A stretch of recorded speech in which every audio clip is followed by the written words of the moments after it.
back, everyone. It's been a little while. It's been a really hot week, and I've been away at a couple Highland Games festivals, but we're finally back on the Humber River Trail, ready to explore and see some new stuff. So you can see I'm wearing a sweater. It's actually fairly cool this morning, which, given how much of a scorcher of a summer it's been so far, again, the last week, half the reason we weren't out is it was just too dang hot. So sweater weather is a little welcome this morning. So we'll see how far we're gonna get. We're getting near to the end. It's not gonna take too many more walks to get down to the end of the trail at Lake Ontario. There's definitely a couple nice things that I'm looking forward to seeing today. The last section of the trail I thought was the nicest and the prettiest, so hopefully it keeps getting better from here. So let's get it.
As you guys were just hearing, Ruby's been really excited to be on the walk this morning. It's funny, you know, we have a little routine of things that we go through to get ready to go out, and she knows it. She recognizes when I'm grabbing her water jug, when I grab a certain backpack or whatever.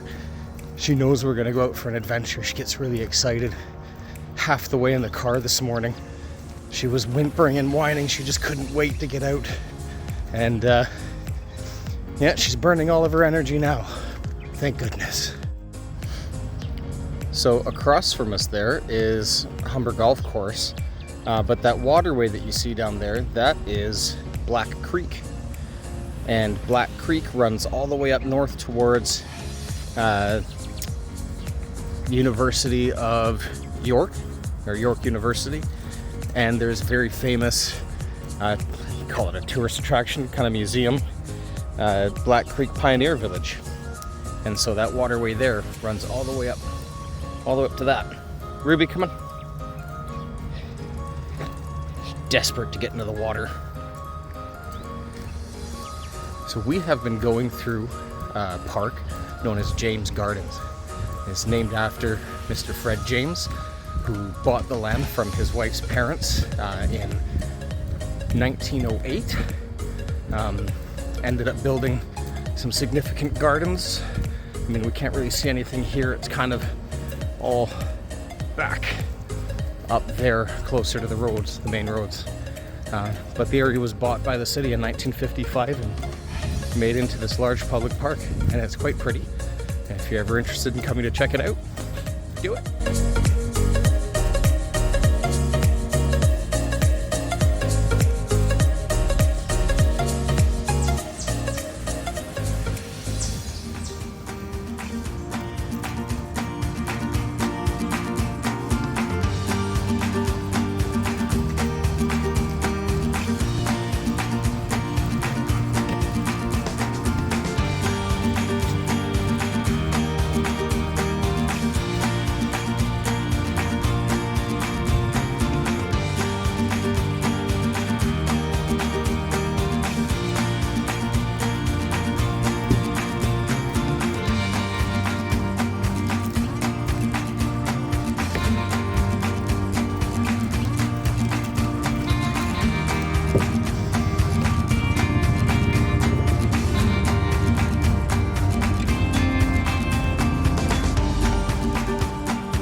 just going to zoom in on the first evidence of the river gorge that we're starting to walk into.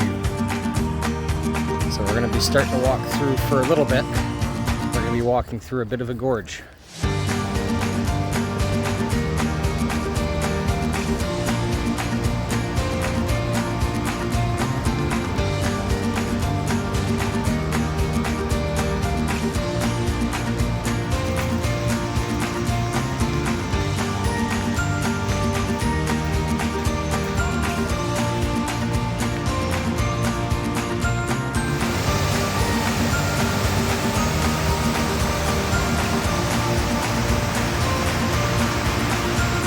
Just encountered a family who had their dogs walking off leash and apparently like to go swimming more than Ruby does because they had jumped in the river and they could not get their dogs out.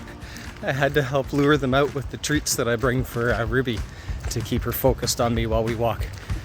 So that makes me feel a little bit better about us and Ruby and her tendencies. A bit of a better listener, at least.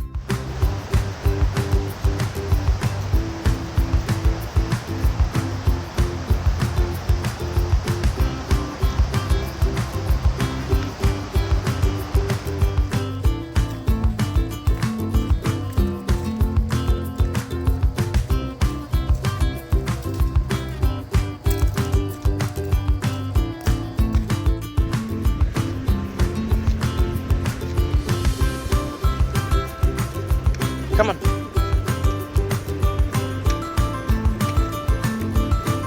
Okay, so you guys might notice that we've gone from beautiful sunshine to dreary gray clouds. Ruby's taking me on the leash. It's obviously new day, same video, but you know what? We are going to finish it today. We're going to get down to Lake Ontario today. We've got less than 5 kilometers to go. We can do that in an hour, so we're going to do it. But we're actually starting here in an interesting place. We're in Etienne Poulet Park. And for those of you who don't know who that is, and I'm sure most of you do not, that is the first French explorer to explore beyond the St. Lawrence River way back in the early 1600s. And he was the first explorer to go up the Ottawa River and the Humber River right beside us. There's some more interesting places coming up, so let's get to it.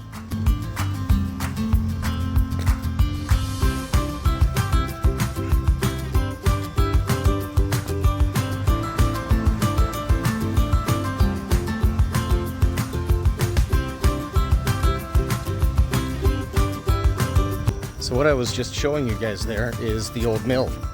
It's a restaurant and spa, tea garden, inn.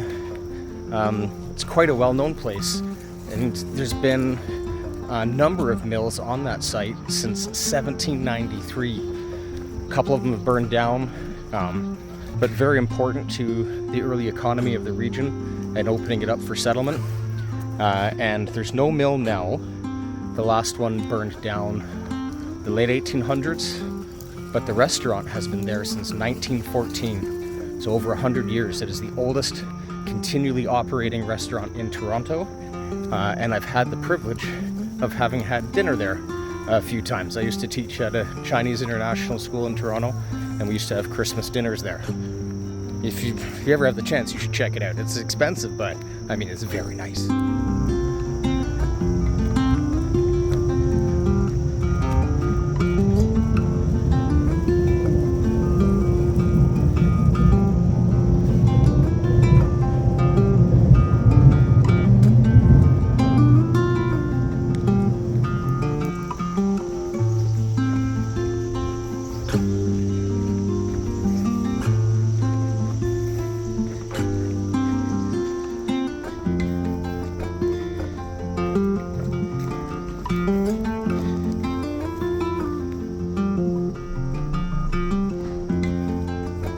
Looks like something's being filmed. So the trail has brought us up, you can see clearly, out of any parkland or wooded area because the river at this point is opened up into the estuary as it nears the lake, and it's quite marshy, so they couldn't build a trail there. But In just a little bit, we'll be back on it.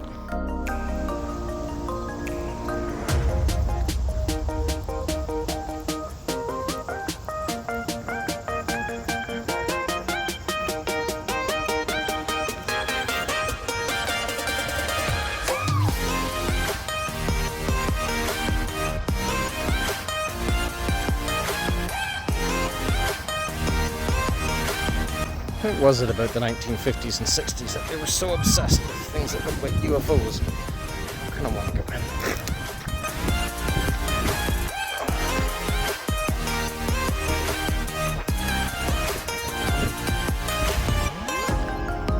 in. So this is kind of our first look at the Humber River estuary through the trees here.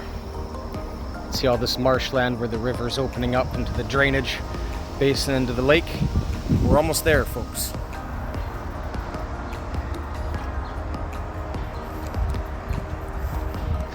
Okay, so we are now going to be going under the Gardiner Expressway. And this is like the major highway that goes along downtown Toronto. Where people can access the downtown core, and you can kind of see through and beyond the bridge there is the lake. We're just about there.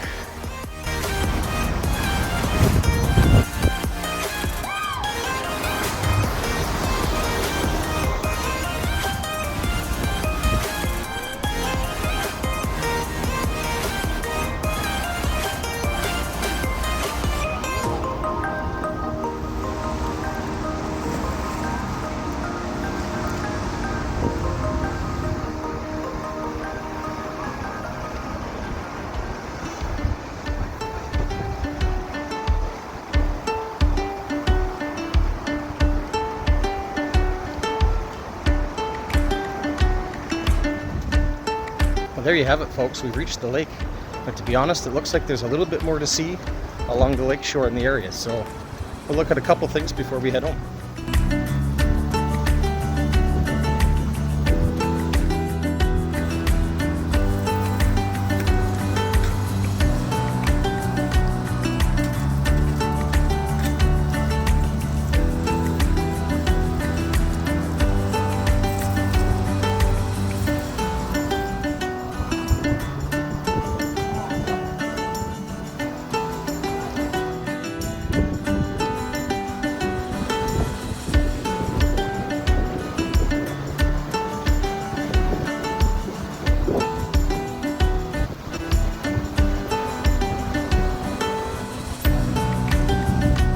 Well, there you go, guys.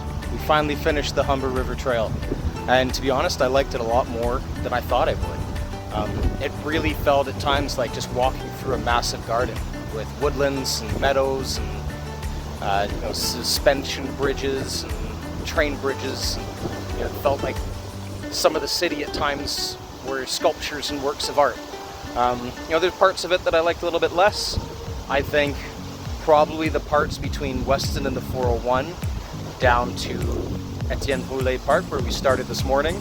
That stretch was probably the nicest. But honestly, I'd recommend it to anyone. Get out, get active, explore your cities, go to another city and explore what's there. But thanks for joining us on this adventure, and hope to see you on the next one.